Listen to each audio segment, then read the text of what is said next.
yo sí que voy a usar el micro porque mis estudiantes en clase suelen quejarse de que no lanzo mucho la voz, así que voy a usar la tecnología. Bien, buenos días. Gracias a las organizadoras, ¿no? Y a todas las voluntarias y a la Universidad de Málaga por esta organización. Gracias también, Miguel Ángel, por toda esta introducción que me sirve muchísimo, ¿no? para entrelazar con este tema. Y nada, decir también que estoy como súper contenta y muy ilusionada de estar aquí y participar y compartir estos días con vosotras. En mi caso, yo voy a hablar un poco siguiendo el hilo, ¿no? que Miguel Ángel nos ha presentado sobre el aburrimiento. Puede incluir también temas de soledad, ¿no? Y en este caso, enfocado en el ámbito de la rehabilitación hospitalaria, ¿sí? En el caso de personas que han sufrido un ictus, ¿no? Mi nombre es Jennifer Grau, yo soy profesora en la EWIT, en la Escuela Universitaria de Enfermería y Terapia Ocupacional, en la Universidad Autónoma de Barcelona, y también estoy coordinando el grupo de investigación OKER, que está muy centrado en el diagnóstico e intervenciones complejas en salud desde la ocupación y el cuidado. Y un poquito, para empezar a movilizar la energía y hacer un poco de ejercicio, vamos a seguir las dinámicas de ayer, de dar una palmada, y os voy a preguntar algunas cosas. Date una palmada, ¿sí? ¿Preparadas? Si conocéis a alguna persona que haya tenido un ictus. ¿Vale? Date una palmada si habéis tenido en prácticas o en vuestro ejercicio profesional algún usuario o usuaria que haya tenido un ictus. Si en algún caso, a lo largo de la carrera, en algún caso a nivel teórico, os han presentado un caso de una persona que ha tenido un ictus. ¿Vale? Si habéis visitado un hospital, si habéis estado acompañando a un familiar cercano en un hospital, si os han hospitalizado. ¿Vale? Bien, muy bien. Pues sobre todo eso va a girar la charla, ¿no? A reflexionar sobre estas experiencias, de cómo es el impacto de haber sufrido un ictus, el impacto sobre todo en el momento agudo, a nivel de todo el impacto de reconocerse, ¿no? en este nuevo cuerpo, en esta nueva situación, y además estando en un entorno hospitalario. Como os decía, vengo de Tarrasa, ¿sí? Para daros un poquito de contexto, es esta ciudad de aquí, que es una ciudad muy cerca de Barcelona. Es una de las escuelas más antiguas de terapia ocupacional en España. Tenemos una clínica universitaria, ahora tenemos un podcast que recién se ha estrenado. Tenemos una beca también, que es la beca Doctora Silvia Sanz, a la que os animo que busquéis información porque posibilita becar trabajos de final de grado y trabajos de máster, o sea que ahí os lo dejo también para que lo tengáis en cuenta. Y como os decía, desde nuestro grupo de investigación, sobre todo nos centramos en estudiar, en investigar y explorar cómo afectan las diferentes condiciones de salud y sociales a la vida cotidiana y cómo podemos diseñar las mejores intervenciones con un enfoque, pues, introduciendo pues, esta perspectiva biopsicosocial que tenemos, ¿no? Sobre todo con un enfoque muy desde las humanidades, desde el arte, desde la inclusión de la tecnología también en estas intervenciones. Y en ese sentido, en mi caso concreto, yo soy terapeuta ocupacional, pero también soy doctora en neurociencias. Y a veces tengo como esta bicefalia de sentirme terapeuta ocupacional y sentirme neurocientífica, ¿no?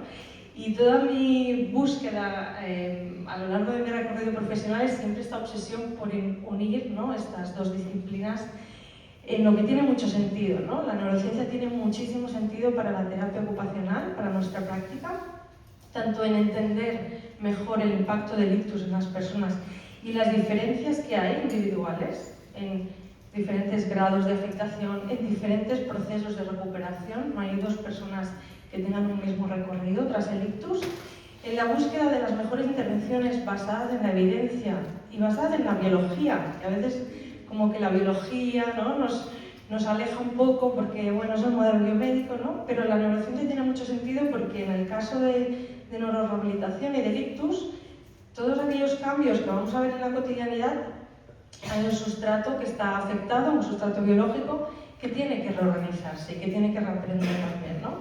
Y luego también la influencia del entorno, que es un poquito pues, hacia dónde va mi línea de investigación últimamente. En el caso del ictus, para poner algunos números, ¿no? y ya lo conocéis todas, es una de las principales causas de muerte y de discapacidad en todo el mundo. De hecho, siempre está en el top 3. ¿Sí? Algunos años está la primera causa, otros años está como la segunda causa. Globalmente, cada año afecta alrededor de 80 millones de personas en el mundo. Esto es una barbaridad. Hay 80 millones de personas en el mundo que han sufrido un ictus.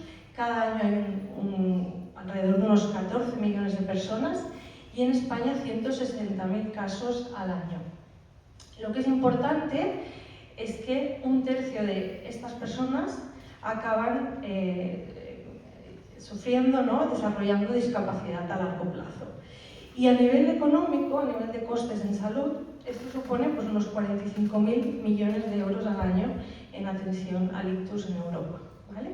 Son algunos números que nos hablan de la magnitud del problema, de cómo es uno de los principales retos de salud pública. Pero detrás de este número pues están las personas, ¿no? ¿Cómo se manifiesta el ictus en las personas? Lo primero que vemos es la biología, es el cuerpo, ¿no? Es estas funciones alteradas, con déficits motores, sensoriales, perceptuales, de lenguaje, cognitivos, ¿no? Que son los que acaban alterando la participación en actividades de la vida cotidiana, generando limitaciones y generando restricciones en la participación. También con una consecuencia, ¿no? Con un daño colateral que es todo el impacto a nivel emocional y a nivel de calidad de vida. Y en ese sentido, lo decíamos ayer en el taller, no hay ningún tratamiento farmacológico, no hay ninguna intervención quirúrgica, no hay ninguna tecnología ultra sofisticada que resuelva esta situación. La recuperación depende exclusivamente de la rehabilitación. Y dentro de la rehabilitación, pues es el paraguas donde están las actividades, ¿no? Y están las intervenciones que hacemos, acompañando y facilitando esos procesos de aprendizaje, ya sea pues reaprender o aprender de nuevas maneras, ¿sí? Compensando. Entonces, en este escenario hay una necesidad crítica de saber cuáles son las mejores intervenciones, qué es lo que realmente favorece la rehabilitación, la recuperación de estas personas. Intervenciones que sean innovadoras, coste efectivas, accesibles y basadas en la evidencia, ¿sí? Y ayer decíamos en el taller, yo sabéis que soy muy crítica con esto, lo que tenemos que ir a demostrar es qué intervenciones son las mejores, no si la terapia ocupacional es efectiva o no. La terapia ocupacional es, ¿sí? Los estudios deben ir a evaluar qué intervención, qué estrategia, qué técnica funciona mejor o peor, pero no si la terapia ocupacional es buena para el ictus o no, ¿sí? La terapia ocupacional es la disciplina, pero nuestra herramienta son las intervenciones.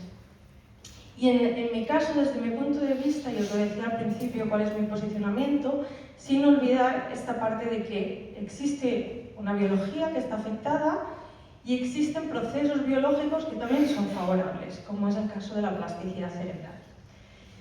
En el caso del ictus, los primeros días se caracterizan, y ahora me voy un poco a la biología, ¿no? Por muerte celular, ¿sí?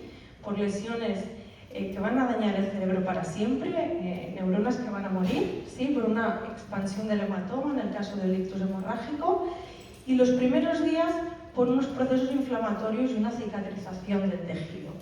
Todo esto se va resolviendo la primera semana sin que nosotros intervengamos, sin que hagamos nada, y esto es lo que explica esta resolución de la inflamación, este querer reajustarse del propio cuerpo. Esto es lo que explica lo que se llama la recuperación espontánea. Muchas veces, no sé si lo habéis oído hablar, la recuperación espontánea tras los primeros días del ictus, donde se ve un cambio muy grande en las personas, aunque no hagan rehabilitación. Esto es el propio cuerpo intentando recuperarse, ¿sí? Y a partir de la primera semana aparecen unos procesos plásticos que son endógenos, son intrínsecos, los genera el propio cuerpo y que están caracterizados por una expresión de factores de crecimiento, unas instrucciones a nivel genético, donde se expresan unos factores que en realidad estos factores son muy potentes durante la infancia y posibilitan el aprendizaje. Entonces es como que después de una lesión, como si el cerebro, como si el sistema nervioso pusiese todo de su parte para recuperarse y crea un entorno celular que es súper favorable para que crezcan las dendritas y para que se establezcan nuevas sinapsis. Y esto existe, ¿sí? Entonces, es cómo aprovechamos este entorno celular tan favorable para que a través de las actividades, de las terapias, de la estimulación, podamos aportar ese estímulo que permita consolidar estas nuevas conexiones. Y un poco el vínculo y el salto, desde mi perspectiva, está ahí, ¿no? Cómo buscamos qué actividades van a favorecer, van a modular estos mecanismos plásticos. Y esta es como la gran pregunta un poco de mi carrera, ¿no? Cómo aprovechamos y modulamos estos mecanismos. Algunos de los componentes, ¿no? Si nos vamos a componentes de la actividad, componentes de la terapia que tienen evidencia, podemos incluirlos dentro del paraguas del entrenamiento, que no es más que aprendizaje. El proceso de recuperación, la rehabilitación, es un proceso de aprendizaje, de adquisición, de consolidación y de retención a largo plazo, con algunos componentes que tienen que ser relevantes para la persona, ¿sí?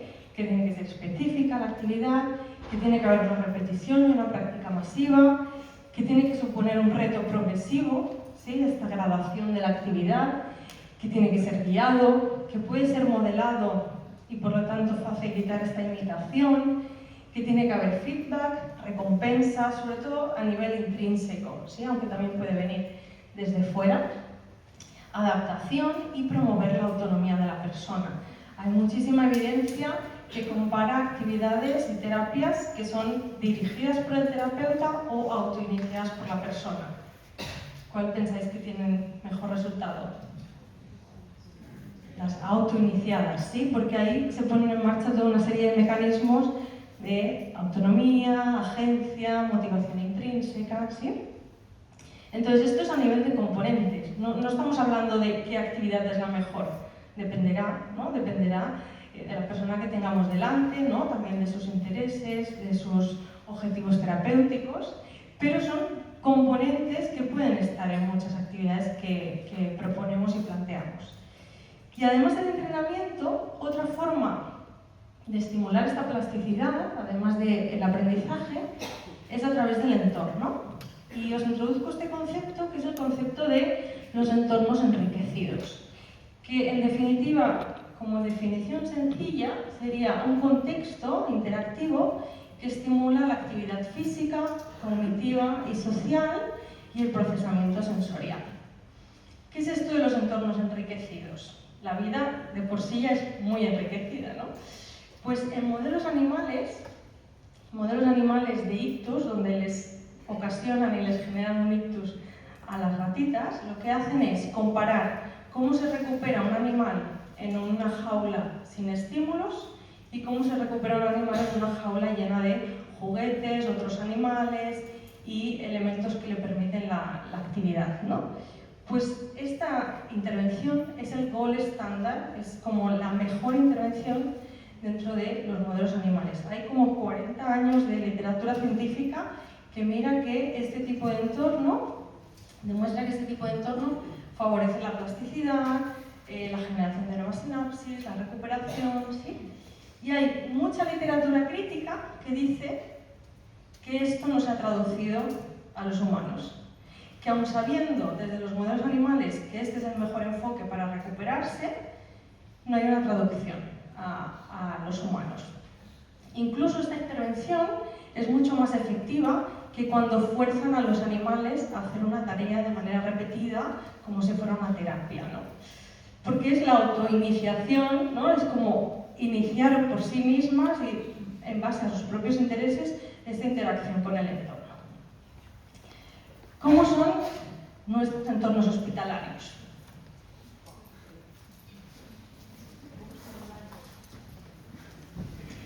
¿Os suena una foto así? No sé de qué hospital es, pero es un hospital en España. ¿Sí? ¿Se parece a alguno de los hospitales que habéis visitado? ¿Qué pasa en un hospital en una unidad en este caso, ¿no? Es una unidad de rehabilitación aguda, hospitalaria. ¿Qué es lo que vemos aquí? La luz no la podemos regular. ¿Sí? Incluso muchas veces en las ventanas, bueno, las ventanas no se pueden abrir en los hospitales, está prohibido, no vaya a ser que alguien le dé por saltar por la ventana. Normalmente no hay persianas o sí, depende, ¿no? Depende del lugar, pueden haber cortinas o no. Hay esta luz aséptica, blanca, estos colores también, ¿no? Si miramos los colores de esta habitación. ¿Qué es lo que pasa con la rutina también aquí? ¿Puedo elegir a qué hora me levanto? ¿Me despierto?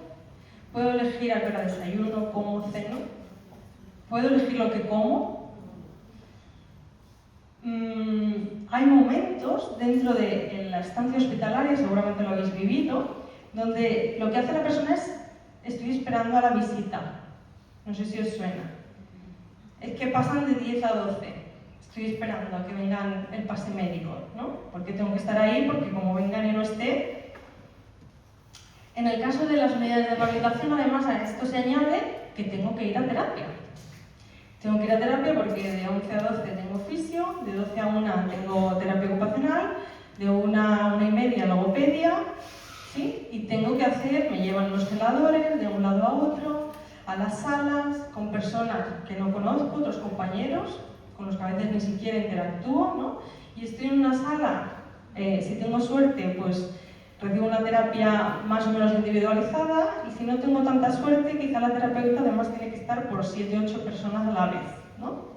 En un momento donde a mí hace una semana lo que me acaba de pasar es que he tenido un ictus terrible y no puedo mover por parte de mi cuerpo, o me cuesta hacer algunas cosas a nivel mental que yo antes me manejaba perfectamente, ¿no? Entonces, estos escenarios, estos entornos, estos centros de salud, en realidad, deberíamos dejar de llamarlos centros de salud, ¿no? Son centros de enfermedad.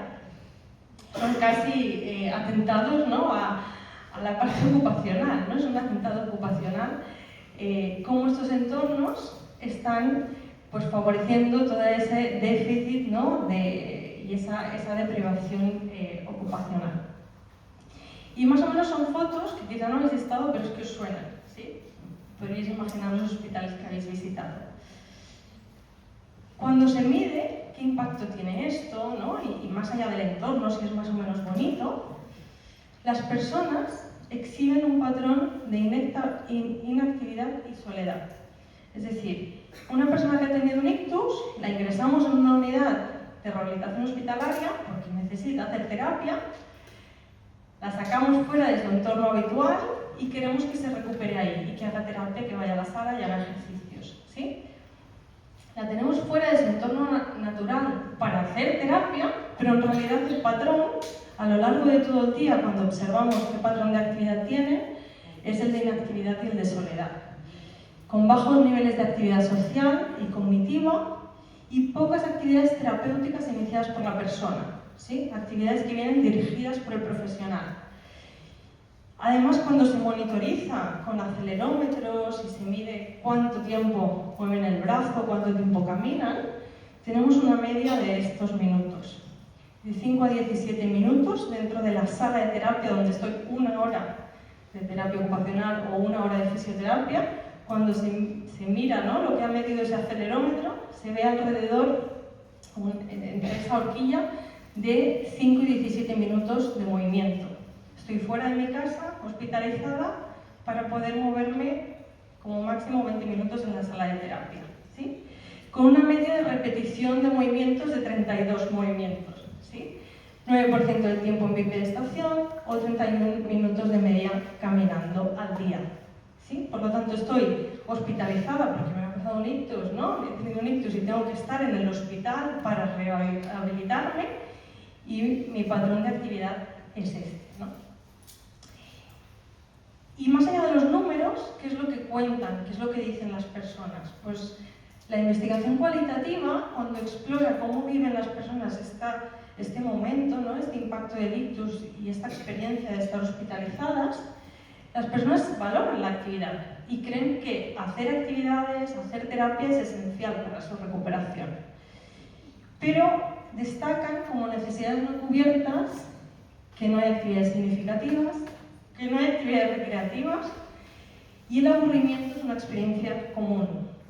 Y el aburrimiento vinculado a lo que explicaba el compañero antes, ¿no? Cómo este entorno depriva y hay esta falta de oportunidades para hacer actividades que yo en mi casa haría, ¿no?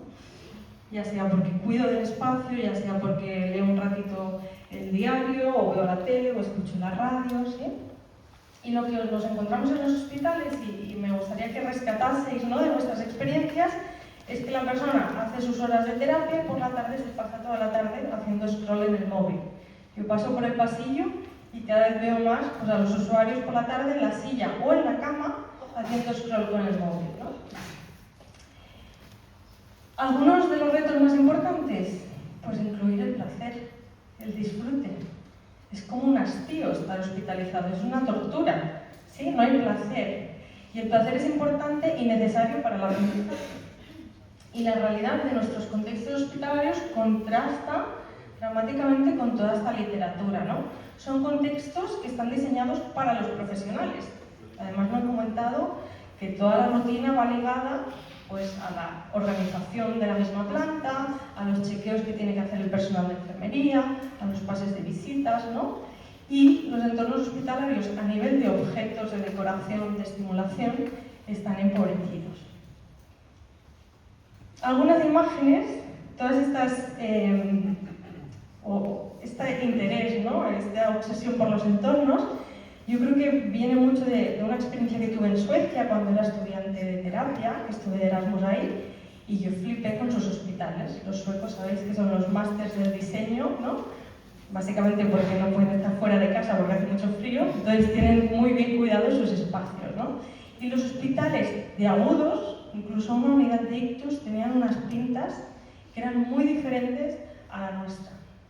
De hecho, la comida se servía en un comedor común, había una cocina que se podía utilizar, en las habitaciones les permitían traerse objetos, su colcha, su manta, su ropa, ¿sí? ¿Qué hospitales de nuestro entorno, de nuestro país, lucen así? Como mucho yo ahora empiezo a ver que hay salas de espera como así muy modernas, con algunos banquitos muy chulos, colores y tal, pues bueno, es un pasito, ¿no? De lo que se trataría sería, a través de los objetos, desde la decoración, pues de traer esta vida, esta humanización y aspectos culturales y ocupacionales a los entornos. Con todas estas ideas, este equipo tan grande que veis aquí, ¿no?, incluida Irene, que la tenemos por ahí, Irene estudiante de terapia, pues todo este equipo nos lanzamos a hacer este proyecto que es el de Entornos Enriquecidos, que es un proyecto que está financiado por el Ministerio de Ciencia, donde lo que estamos intentando desde la investigación es valorar el impacto que tiene un cambio en el entorno en la recuperación tras un ictus, ¿no? Con el equipo investigador, con todo un equipo de trabajo que está cada día y con asesoras internacionales de diferentes partes del mundo. ¿Cómo diseñamos la intervención? De las primeras cosas que nos preguntamos es, ostras, ¿cómo cambiamos el hospital? ¿Cómo cambiamos esta planta? ¿Qué traemos? ¿Cómo la decoramos? ¿Qué objetos, qué actividades proponemos, ¿no? Y lo que hicimos fue utilizar un marco, que es el marco de las intervenciones complejas, que te habla muy bien de cómo diseñar una nueva intervención. Hicimos una revisión de la literatura, porque hay estudios en personas, hechos en personas con estos entornos enriquecidos en Suecia, en Nueva Zelanda. Hay 4 o 5 estudios, que es lo que habían hecho ellos. Pero luego también les fuimos a preguntar a las partes interesadas. ¿Esto qué quiere decir? Que hicimos cuestionarios de entrevistas a más de 100 personas, unas 108, principalmente a las personas afectadas, que habían pasado por esas unidades de hospitalización, también a los profesionales de salud, porque nosotros trabajamos ahí y a la vez ya vemos muchas cosas y somos muy críticas, a estudiantes de terapia ocupacional y enfermería y a investigadores. Y hicimos este cartelito, ¿no?, en el caso para los cuestionarios online, ayúdanos a repensar los espacios hospitalarios.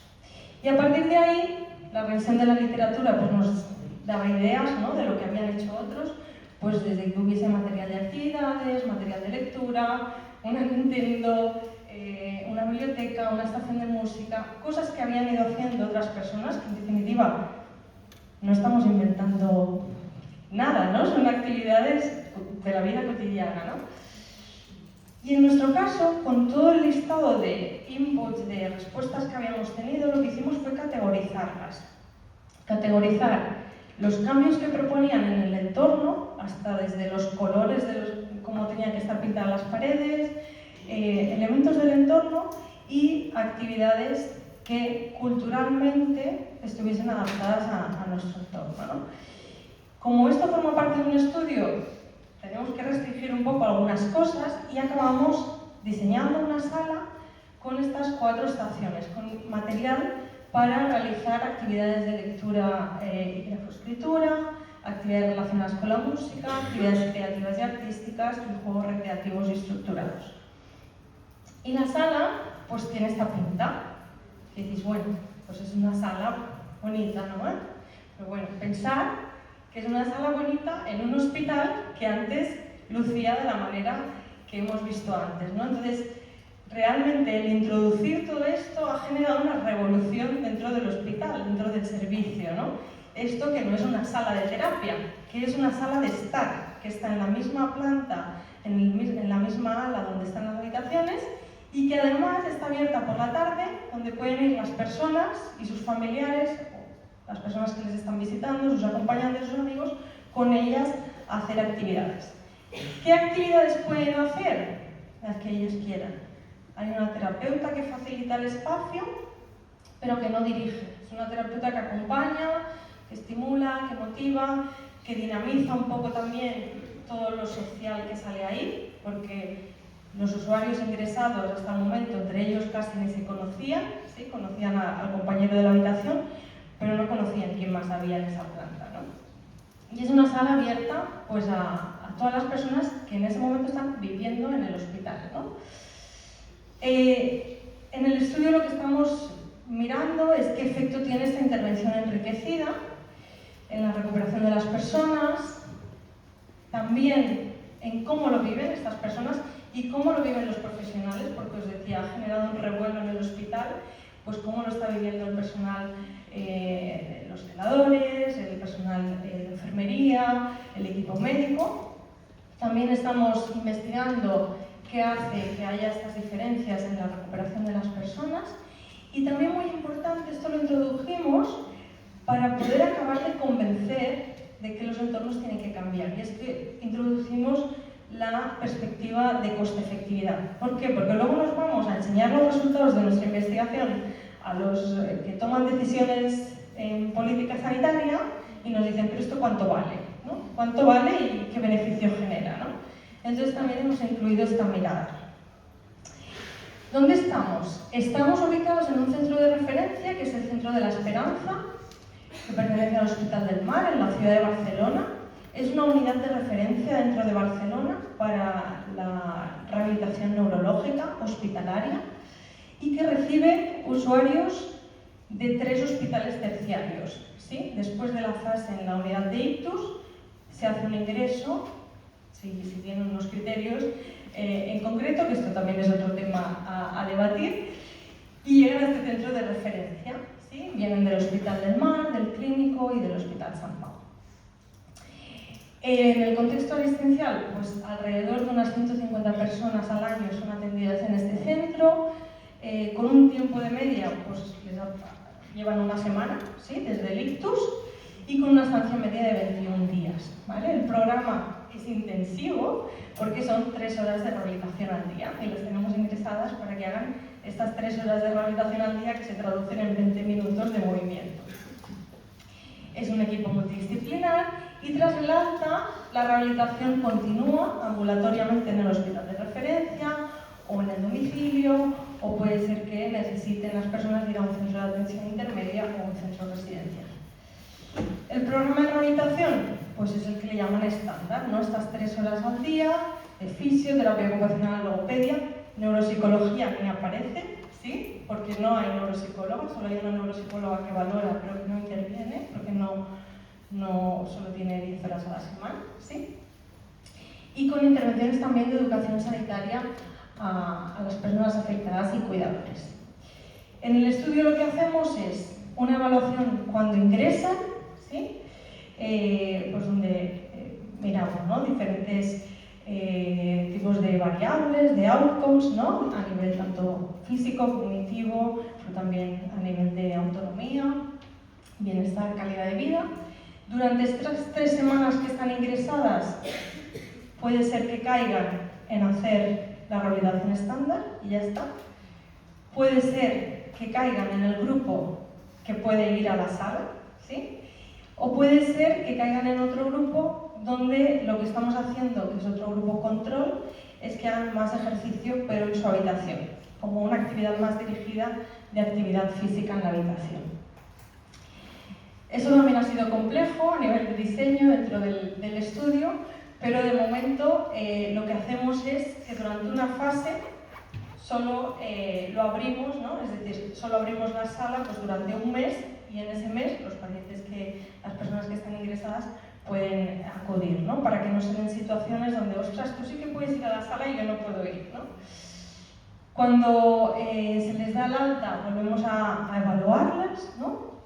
Y hacemos una evaluación de seguimiento al cabo de un mes, donde aprovechamos para hacer esta parte más cualitativa de las entrevistas, de cómo lo han vivido y evaluar pues, también todos estos aspectos más funcionales.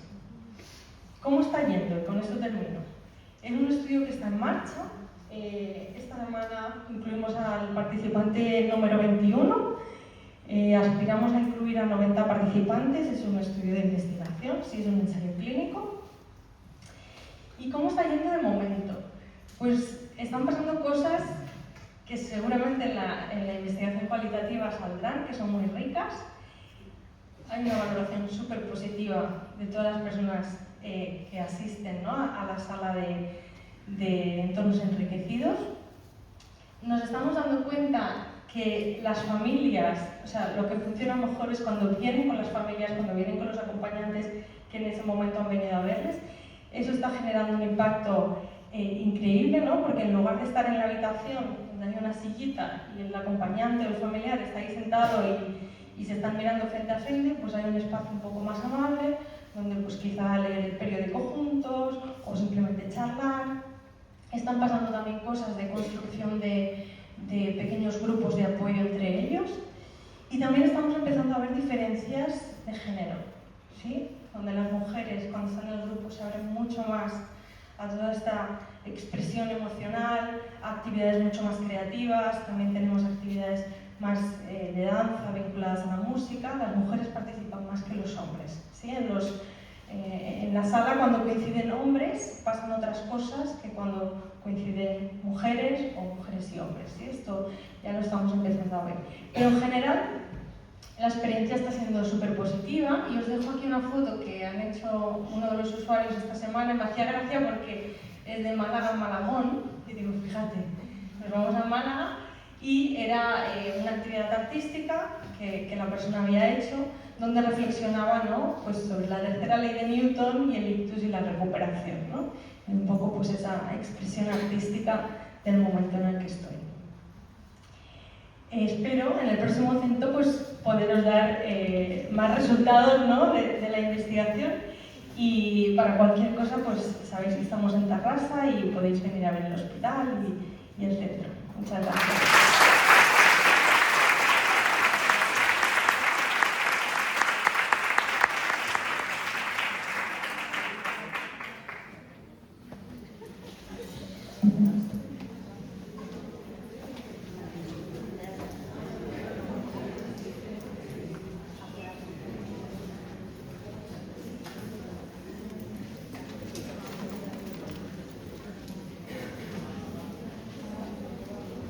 Bueno, ¿me escucháis? Coge el micro. Esto tengo audio. A ver. Si no me escucháis, coge el micro, ¿vale? Si veis. Bueno, yo soy Inma Vico. No tengo nada más que un apellido y eso no te corto. Soy terapeuta ocupacional clínica, no trabajo en universidad ni en investigación.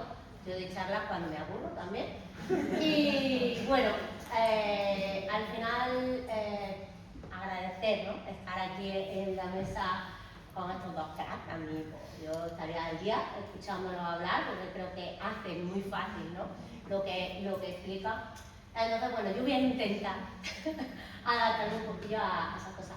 Cuando nos plantearon lo de la mesa de me aburro, ¿no?, esas cosas que siempre dicen, qué guay, ¿no? O sea, vamos a ponernos un rato, vamos a plantearnos. Y me ha encantado cómo empieza Miguel Ángel, ¿no?, esa proyección de por qué el aburrimiento es negativo, por qué le damos esa connotación negativa.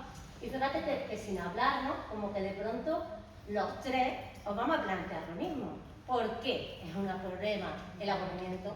Y creo que hemos hecho esa idea de vamos a sacar la parte positiva y por qué es necesario aburrirse, que al final yo creo que va a venir un poco la clave de lo que venía hablando en cuanto a el aburrimiento significa algo, sobre todo el aburrimiento es un momento de oportunidad para crear, ¿no? Entonces, yo lo he enfocado más en la población infantil, porque bueno, yo trabajo en adulto e infantil y cuando hablé con María y demás, entendí que era en infantil, si no, pues ya está.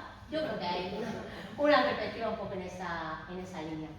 Mi mesa es, por favor, deja que me aburra, ¿no? Porque creo que es algo, y como vamos a hablar de infantil, yo voy a meter mucho desde la parte del terapeuta clínico que trabaja con niños, pero también con esa conexión que tenemos con las familias, ¿no? Y lo importante que es hacer a las familias conscientes de que deje al niño que se aburra, porque ese momento del aburrimiento es un momento en el que emergen muchas cosas, ¿no?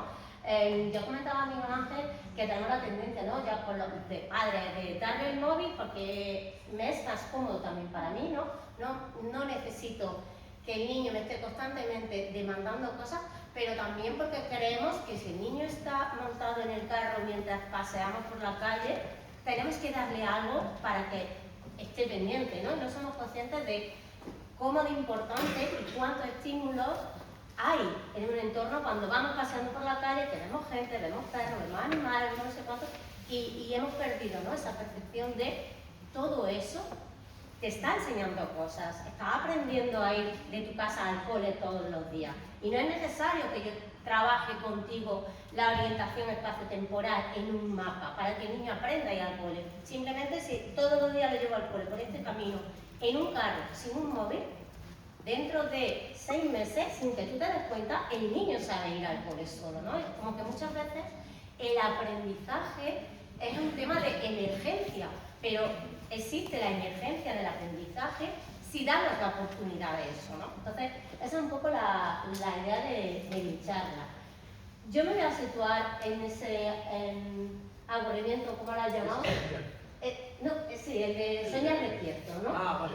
¿No? Que es muy el del niño que tú decías, es verdad, que estamos acostumbrados a que los niños como que tengan un mundo interior que nosotros hemos perdido, pero hemos perdido porque la sociedad nos ha llevado a perderlo.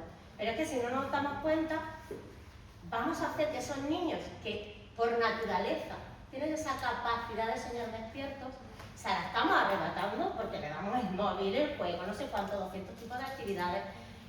Y fijaos que estamos ahí como muy de moda la teoría Montessori, porque Montessori, con sus más y sus menos, yo no soy defensora aférrima de Montessori, también hemos llegado a un momento que comer madera es Montessori, ¿no? Pero porque la esencia es un poquito eso, es vamos a buscarte cosas que te permitan generar y no darte tanto, ¿no? Las bases de cómo tienes que jugar, no vamos a cerrar tanto. Mi idea, un poco, el arte, que es muy complejo para los terapeutas ocupacionales y para los padres, pero en terapia, el arte de no hacer nada para que ellos lo hagan solo. Esa sensación, ¿no?, que muchas veces es que contigo no hace nada, en los niños cuando trabajamos con peques, ¿no? Lo que hace es jugar, ¿vale? Pero ¿de qué manera está jugando? ¿Vale? Y es importante que cuando trabajamos con peques, ¿de qué manera jugamos con ellos? Tengamos esta base. Es muy difícil parecer que no hago nada para plantear un entorno en el que ellos creen, en el que ellos generen. Entonces esa sería un poco esa idea. Y ese no hacer nada, tampoco nosotros estamos acostumbrados a no hacer nada. Entonces también, como terapeutas, como profesionales, tenemos la sensación de que si no estamos ahí encima, que si no estamos manipulando, que si no estoy tocando una mano, que si no estoy posicionando al niño, es que no estoy haciendo mi trabajo. Es como, también nos lo tenemos que trabajar, ¿no? Ayer hablábamos también en el taller, la importancia de trabajarnos a nosotros como personas y como terapeutas, porque no podemos separar nuestro ser persona Inma de nuestro ser terapeuta y médico, ¿no? Y ahí creo que esa capacidad de decir no intervengo es algo que tenemos que trabajar, ¿no? Como terapeutas, porque estamos como muy acostumbrados a intervenir, a tocar, a manipular, ¿no? Y a veces tenemos que distanciarnos un poquito. En esa idea yo marco como 3 puntos claves que son interesantes a la hora de ese dejar hacer, de no hacer nada para que ellos lo hagan. Lo primero es poner, no hacemos nada cuando el peque está o la persona está delante, pero sí es necesario que hayamos creado previamente un entorno que invite a la exploración. Hablaba, ¿no?, los entornos enriquecidos. ¿Qué tiene que tener ese entorno? Necesito que ese no hago nada signifique que he pensado para esta persona en este entorno, que puede ser un entorno clínico, terapéutico, el que yo tengo que adaptar la manera en que la persona pueda acceder a explorar, a investigar, te voy a dejar que te aburra en el sentido de yo no voy a guiar a dónde te voy a llevar o qué tipo de actividad va a hacer, sino que te voy a presentar una serie de opciones para que elijas. ¿Qué pasa? Tenemos que controlar estas opciones en función también de la etapa vital del niño. Hay momentos en etapas vitales, sobre todo en las partes más iniciales, donde de alguna manera el niño todavía está haciéndose una idea de cómo funciona el mundo. Cuando el niño está en la fase de cómo funciona el mundo, lo que tiene es que aprender reglas. Ellos aprenden de esto funciona de esta manera y tengo esta respuesta. Para eso podemos utilizar el juego básico de pulso y sale el muñeco, que sería como una exploración muy reducida, porque al final ese tipo de juego solo me va a llevar a esto, pero puedo utilizar elementos más amplios de arena, de agua, nos da como mucho miedo, ¿no? Luego tenemos que recoger, pero como, ¿qué pasa si lanzo la arena? ¿Qué pasa si pongo agua y arena y las junto? ¿Qué pasa si mezclo los colores de la plastilina? ¿No? Y ahí, eso es conocer el mundo, pero es de una forma un poquito más amplia que el pulso el botón sale el muñeco. Aunque en un momento determinado, yo no soy de decir no se puede hacer, sino tenemos que saber, ¿no?, en qué momento entramos. En torno un poquito, el niño un poquito más grande, o a lo mejor ya el niño tiene que aprender que esa regla, o está en una fase donde el mundo que conozco no cumple siempre las reglas, y también es importante que los niños entiendan eso. ¿Por qué? Porque el mundo está cargado de variabilidad y necesito adaptarme a esa variabilidad del mundo para ser una persona funcional. Si no, voy a crear unas conductas muy estereotipadas y me voy a enfrentar a un mundo que no corresponde. Entonces, también depende un poquito de esa fase, pero tenemos que tener claro cómo nosotros vamos a controlar ese entorno al que vamos a generar al niño. La siguiente idea es el facilitar. Facilitar un entorno donde todos los elementos estén a su altura y sin prohibiciones. ¿Por qué? Porque cuando hay cosas prohibidas, ya requiere de la atención de un adulto que vaya controlando que no hagas eso, ¿vale? Cuando yo pongo sin prohibiciones digo sí, pero no siempre. ¿Por qué? Porque vamos a tener momentos en el desarrollo infantil en el que a lo mejor en todo ese entorno donde tú tienes acceso a todo, te voy a poner un cajón al que no puedes, porque a lo mejor en este momento también necesito intervenir y mi única intervención es ese cajón no lo puedes tocar. Y empezamos a mueve, explora, busca, pero ahí no puedes. Y es interesante ese no puedes, porque también estamos entrando en el mundo en el de, además de que no te aburras, todo es posible, lo puedes hacer todo y eres libre. Y lo siento mucho, en el mundo hay frustraciones. Y hay momentos que no puedes. ¿Y qué hay en ese cajón? Nada. Sí que a lo mejor hay en ese cajón, pero quiero que haya algo que indique que dentro de esa exploración, dentro de ese mundo, dentro de tienes todo a tus pies, pero eso no puedes hacer. ¿Por qué? Porque no. Porque soy la madre, ¿no? Porque soy el terapeuta. Porque tenemos que aprender. Los niños tienen que aprender un no desde la restricción. No A lo mejor esto no pasa por la política ahora moderna de todo, la crianza libre y feliz, de no se dice no, pero es que, lo siento, es que en el mundo hay límites. Entonces, cuando eres pequeño, tienes que aprender de alguna manera límites. Entonces, yo pongo ese sin prohibiciones porque lo que me interesa es que el niño vaya a explorar bien donde puede, pero de vez en cuando, en momentos específicos, igual, ¿no? En función del momento de desarrollo del niño, está esa prohibición de todo lo que quieran menos, sí que creo que es interesante. Y luego, acompañar. Somos compañeros de juego, pero nunca somos guías, ¿vale? Yo soy el osito. El niño, un montón de veces, solo necesita que tú seas el osito. No, que ríes, que a lo mejor interacciono contigo, pero desde esa perspectiva que os comentaba de no voy a guiar tu juego, no voy a estar aquí para jugar contigo, pues me traigo una tacita de té, me tomo el té, me tomo el café, pero no soy yo la persona que va a marcar la línea de trabajo, ¿no? La línea de juego. Entonces, sí que es cierto que no es ahí te dejo ya lo que quieras, yo voy a estar aquí, pero voy a estar aquí desde esta perspectiva de no intervención. No intervención directa, ¿vale? Ya hemos preparado la sala, sabemos, hemos puesto un poco más visual, un poco más accesible aquellas cosas que queremos que intervengan. ¿Por qué? Porque al final, desde mi terapia, yo tengo un objetivo. O sea, el hecho de que yo deje al niño que busque no significa que no controle a lo que vamos a jugar y qué queremos trabajar con nuestro objetivo.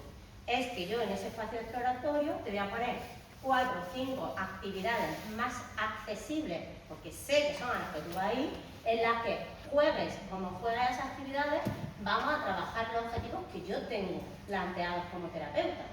Entonces, hay un trabajo, yo digo, creo que ese trabajo muchas veces es más complejo que la intervención directa, porque al final lo que estás es anticipando, conociendo, para eso requiere mucho el conocimiento de en qué momento estás, qué objetivos tenemos y todo ese proceso que hemos desde la carrera de ese análisis de actividad, ¿no? ¿Qué características? ¿Qué me va a aportar este tipo de juguete? Yo tengo que proyectar, si te pongo 3 o 4 actividades que sean las más accesibles, a las que yo creo que tú vas a jugar, tengo además que conocer qué posibilidades diferentes te va a ofrecer ese objeto o te va a ofrecer ese juego. Entonces, necesito esa capacidad de flexibilidad. Y eso también muchas veces, como terapeutas, nos lo tenemos que trabajar, porque somos muy rígidas muchas veces en pensamiento, ¿no? Y entender que un objeto se puede utilizar de 7 maneras distintas, lo hemos perdido porque con el tiempo hemos dejado de expresar, ¿no? Y experimentar eso. Entonces también, yo siempre le cuento a los alumnos, los que somos más mayores, les pongo esta en la tele que había que era qué cosas puede hacer con un objeto, ¿no? Y esta tarde en el taller hablaremos un poco de ese affordance, ¿no? La usabilidad del objeto. Entonces, es interesante que muchas veces nos centremos a decir, oye, con esta cosa, ¿qué puedo hacer según las características del objeto? Y eso es flexibilidad cognitiva que nosotros necesitamos luego llevarnos al día a día clínico, ¿no? Entonces, esas son como las ideas principales que yo creo que necesitamos a la hora de intervenir. ¿Y qué nos dice la neurociencia un poquito de esto? Y aquí voy a pasar rápido porque no quiero entrar aquí. Yo creo que Jennifer podría hablar un montón de este sistema, ¿no? De red neuronal por defecto, que es esa red que se... vale. Ese soñar despierto que hablabais, ¿no? Tiene un sustrato en una red neuronal de forma rápida. Sabemos que el sistema nervioso funciona por redes que interaccionan entre ellas, ¿no? Hay como zonas específicas, son nodos de máxima conexión, y otras zonas pues, que tienen quizás menos influencia, pero se relacionan entre sí. Esa red neuronal por defecto antes se creía que era un poco la red de casi de estar dormido, pero se ha visto que en realidad esta red es la que nos ayuda a generar, a crear cosas a partir de un estado que entendemos de aburrimiento, ¿no? Al final, todo lo que contaba Miguel Ángel, ese estado de pensador aburrido, parece ser que es esta red la que da sustrato a todo ese proceso. Lo que vemos es que cuando esa red parecía que se activaba, se desactivaba cuando empezábamos la actividad, pero ahora se ha visto que tiene como esas dos partes, que es una un poquito más interna, que nos da ese pensamiento interno, esa condición social, esa teoría de la mente, muy importante en estos niños, ¿no? Cuando empiezan a entender cómo funciona el mundo, necesitan un tiempo en el que esa red de no activación, si queremos entenderlo así, esté activa, esté presente.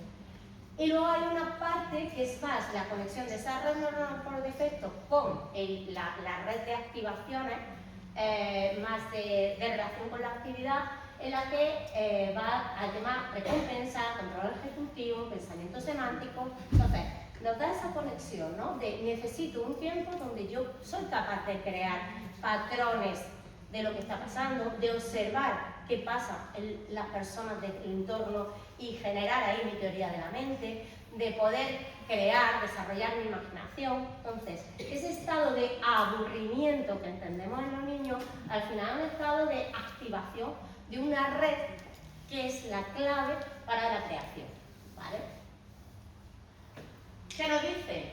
Pues que en esa red la imaginación, la simulación mental, la exploración externa, la construcción del significado, la forma en que yo entiendo el mundo, cómo el mundo se maneja, necesito ejecutar, hay una interacción entre esas redes. Actúo, paro, se activa mi red por defecto y asimilo todo lo que está pasando. Entonces, es necesario para el aprendizaje esos espacios de aburrimiento. Es necesario que esa red se active, que mi sistema esté pensando qué pasa, que sea capaz de observar a los otros. Entonces, no entendamos ese niño parado que va en el coche mirando los árboles como un espacio de aburrimiento, sino como un espacio de creación, de entrada de estímulos, de asignación de estímulos, pero ya no una entrada de estímulos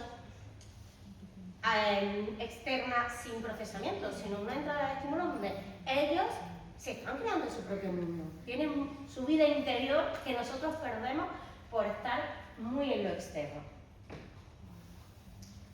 Termino. El juego como herramienta. Los terapeutas usamos el juego como una herramienta terapéutica porque es muy importante para los niños, es su principal ocupación. ¿Cómo tiene que ser el juego?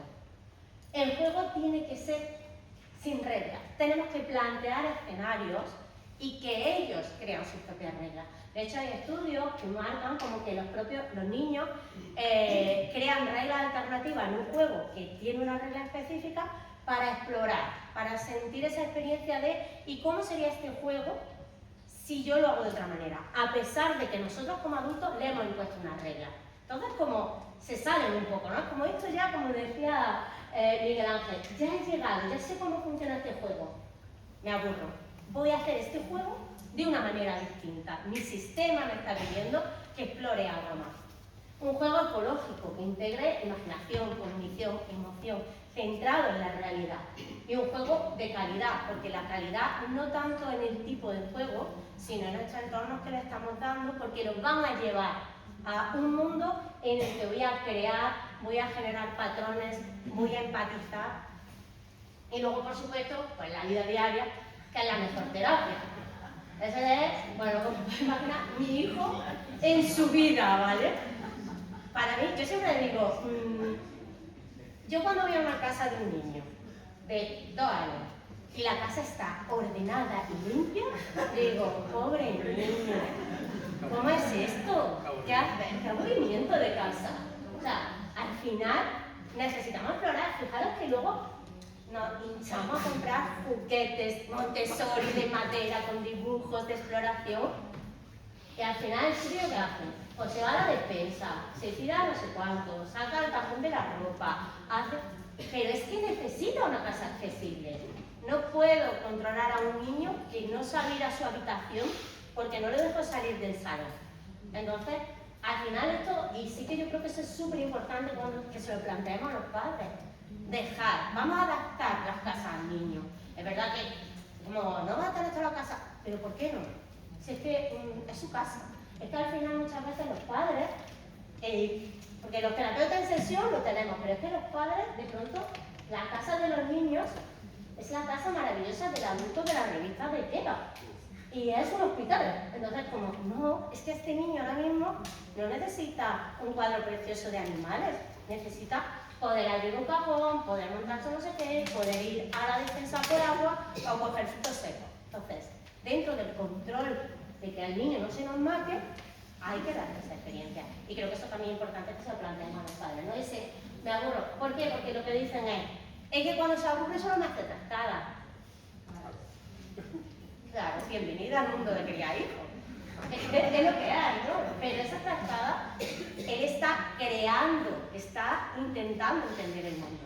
Entonces creo que hay que dejarle que aburra porque es lo que necesita. Entonces yo, pues esa frase ahí, ¿no? Como que no le des una solución al aburrimiento, sino que le des tiempo para crear su propia historia. Creo que es clave y estoy con ello en que hay que aburrirse, hay que dar tiempo al aburrimiento y hay que entender el aburrimiento como un momento de creación, de resolución de problemas y de aprendizaje. Así que creo que vamos muy al límite.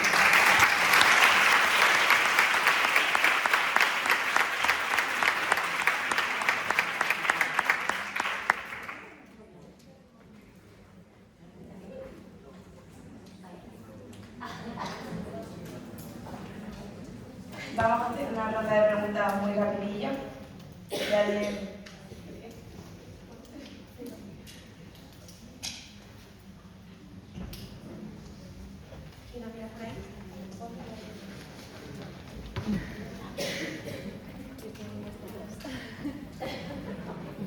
Hola, nada, bueno, me han encantado las tres ponencias, pero mi pregunta va un poco más para Irma, porque yo me dedico a infancia, soy terapeuta ocupacional infantil, y nada, mi pregunta es un poco basada en cómo concienciamos a los padres para decirles que los niños se tienen que aburrir. Porque es mi día a día, todos los padres, no, es que yo le dejo el móvil, tengo una pelea constante con que les dejan el móvil todo el rato, ya me llegan niños con 2 años que usan el móvil mejor que yo, vamos. Entonces un poco reflexión o si tienen algún consejo de cómo concienciar a los padres de los niños se tienen que aburrir, porque es que yo me acuerdo de pequeña con mis 2 hermanos que la liábamos parda, como dices tú, pero es que nos lo pasábamos súper bien siempre. Entonces eso. Yo no doy consejo nunca.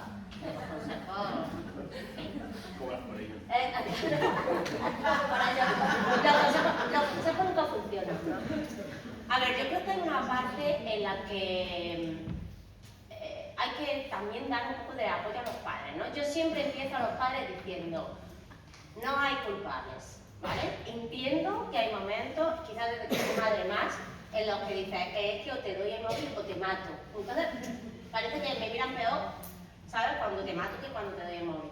Ya no tanto, ya casi se miran peor cuando me dan el móvil, ¿no? Pero creo que a los padres hay que primero darles esa parte de comprensión, ¿no? De decir, entiendo que hay momentos en que necesitas, ¿no? Que por lo que sea, tu peque esté sentado en un sitio, pero también controlar esos temas. Yo, por ejemplo, lo que les digo es que no vamos a hacer 0 pantallas, pero sí qué tipo de pantalla. Es decir, prefiero que te pongas unos dibujos a que te dé el móvil. ¿Por qué? Por tema contextual.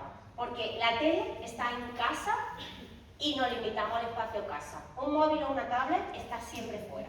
Entonces también el niño aprende. El niño aprende al final a que, pues si necesito un tiempo para que estés, porque voy a limpiar, voy a hacer tal, porque tengo que sentar en el ordenador, te pongo en la tele porque estoy contextualizando en un entorno muy concreto y te doy una pantalla, ¿vale? Pero yo intento, o sea, lo de los móviles, sí que es verdad, móviles, tablets, intento que ellos razonen ese contexto de tu hijo te lo va a pedir siempre. Y luego también entender esa necesidad de que, bueno, es que tener hijos es un sacrificio, ¿no? Es muy bonito, pero es un sacrificio. Y tenemos que saber a lo que nos estamos planteando. Entonces, quizás investigar un poquito qué quieren hacer, ¿no? O dónde están cuando utilizan el móvil. En cuanto a recursos, pues estoy fuera, pues a lo mejor plantearle, según el niño, si tú lo conoces, qué tipo de actividades el niño va a poder hacer cuando estoy en un bar o cuando estoy en un restaurante, o qué tipo de actividades o qué cosas pueden ser interesantes que haga con el niño cuando va en el carro o cuando va en el coche porque da mucha tarea. Entonces a lo mejor en fase inicial tú no le puedes plantear a los padres déjalo que se aburra, pero tendrás que plantear a los padres como dar una serie de actividades o de juegos que pueden ir haciendo con el niño que sustituyan ese momento móvil, ¿no? Pero tienes que saber por qué, o sea, en qué momento están utilizando el móvil como elemento. Entonces, yo lo que sí, por lo menos el intentar que entiendo que tengas que descansar de tu hijo, ¿vale? Ponle la tele que por lo menos no te la pueden llevar en el coche y en el carro y no sé cuánto. Entonces, también los niños aprenden esa limitación, ¿vale? Yo tenía experiencia antes como tía en el que yo soy anti-tecnología y entonces mis sobrinos venían a mi hermana y era la tablet y no sé cuánto, porque mi hermana era todo tecnología y a mí era como, hola tita, y pasaban de mí, ¿no? Pero porque no tenía ese elemento tablet, ellos aprenden rápido. Entonces, igual que hay niños que se enganchan mucho, la desintoxicación se puede ir haciendo si vamos gestionando eso. Pero ahí tienes que ver un poco qué buscan con el móvil, ¿no? Y trabajarlo. Pero ya te digo, consejos y formas claras no hay. ¿Alguna pregunta más? Si tenéis alguna pregunta, también podría aprovechar para hablar con ella. Vale. Pues muchas gracias. Muchas gracias.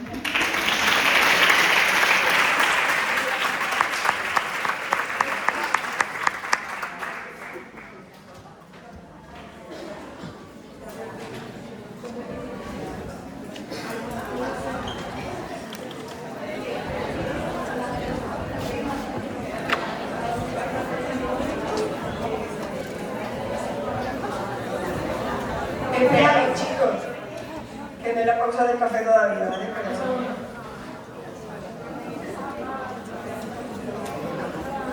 Ay, ¿por qué no me lo has dicho? Porque no Pues vamos a tomar nosotros un cafelito también, ¿no?